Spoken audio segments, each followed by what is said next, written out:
I understand why he's upset. I get it. I know how the Houston Texans are ran, and believe me, it is we're front office. You play football, you throw the touchdowns, leave us to the deciding of the front office. It is a separation of church and state over there in that building. That's number one. Number two, I think that you got to really step back and look at this. And I think for DeShaun Watson, obviously he feels disrespected because they didn't include him in the GM search process. I get that. I think they gave him a monstrous contract. And believe me, he's worth every penny and then some. But they gave him that contract with about 5 years still under their control, where they could have played hardball with him, let him play out his rookie deal, franchise him 3 times like Washington did with Kirk Cousins, and just simply did that, like what Dallas is doing with Dak Prescott. They didn't do that. They gave you a record-breaking contract after your 3rd year. Didn't mix words with you, didn't play hardball, gave it to you. Now, I'm not going to credit the Houston Texans for actually recognizing his talent. Everybody can see that. But they gave it to him when they could have simply played hardball and been like, you know what? We'll discuss that in your 5th year. We'll discuss I was going to say they could have waited a full 2 years. They could have done what the Cowboys did. Look what they did to Dak. Exactly. They could have. So I think by them doing that shows that they recognize your value. They recognize how great of a player you are. Now, Tom Brady didn't have say-so in the roster, things like that going on the team with the New England Patriots. He didn't have say-so. The Green Bay Packers didn't retain Aaron Rodgers, quarterback coach. They cut Jordy Nelson. They drafted Jordan Love. They drafted his replacement before they drafted him help. Yeah. Without consulting him. Yeah. Aaron Rodgers, Super Bowl champion. Probably win the MVP. I think this will be his 3rd one, I think. Yeah. Tom Brady, 6 Super Bowl rings. I mean, come on, good Lord. So when you look at how other quarterbacks don't have say-so in the things that go on that team, head coaching search, GM search, things like that, that's when you kind of, okay, if they don't have say-so, I shouldn't feel as disrespected because I didn't have say-so. Right. Now, if other quarterbacks are able to go and sit in the meeting room and actually give their input, then okay, you know what? I think we have a little bit more of an argument. But I think that that's how I view that now.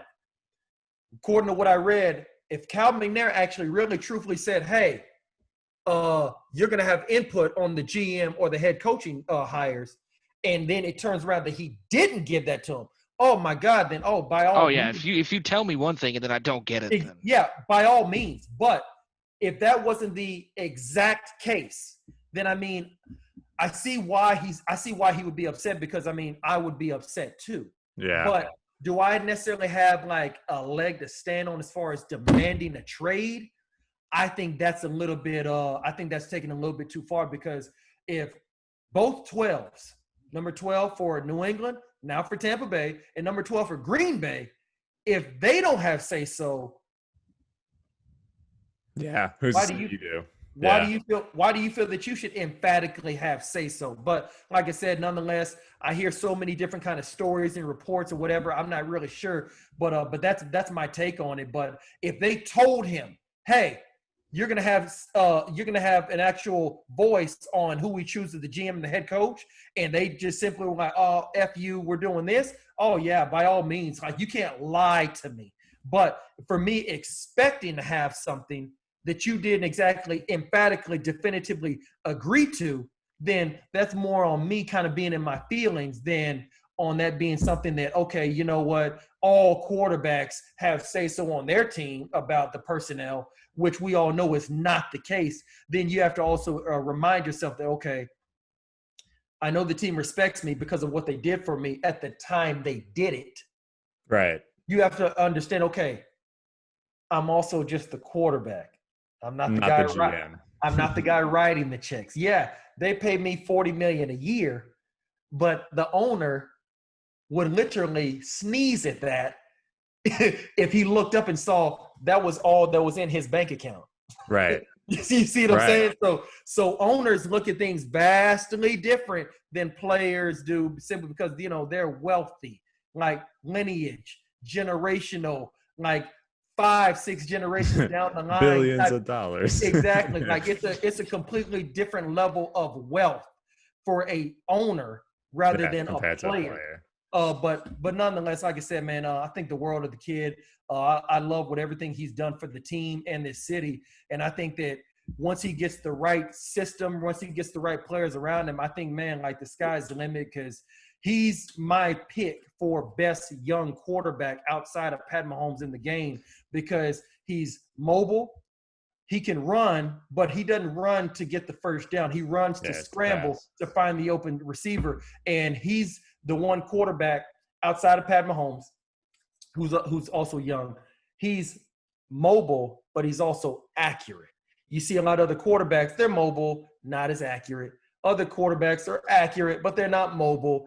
He's literally right there, smack dab in the middle, that he can do both. And that's what I love about the kid. So, like I said, much love to him. But, yeah, if it's a situation where they didn't exactly tell him verbatim, hey, you're going to have a hand in this, then I think that's probably more about being in your feelings than actually having a valid gripe as far as wanting and demanding the trade.